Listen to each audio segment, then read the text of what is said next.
Hello dear students, let's continue with atmospheric pressure. Gases too exert pressure on the walls of their container. Like here you can see when you blow the air inside a balloon, the air exerts pressure on the wall of the balloon and it gets inflated. The envelope of air around us is known as atmosphere. Everybody knows that. So the pressure exerted by the air is known as atmospheric pressure.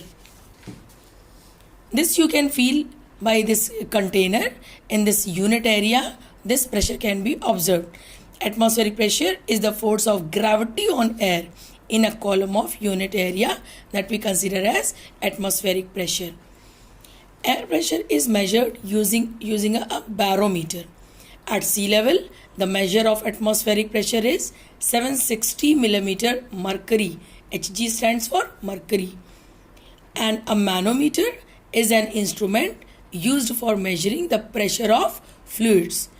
Let's see the applications of the pressure. Rubber sucker that everybody has seen, you use for putting your keys on the door. So this is called those pegs, used in pegs to hold keys. How does it work? When the sucker is pressed, most of the air between its cup and the surface escapes out. The sucker sticks to the surface because the pressure of atmosphere acts on it from outside. Fine, the same way you must have seen doctor takes out that liquid or anything from this syringe. How here also atmospheric pressure helps liquid rise up in the syringe. When we drink cold drink with a straw, we suck the air in the drinking straw. The air pressure acting on the surface forces the cold drink to move up inside the straw like this.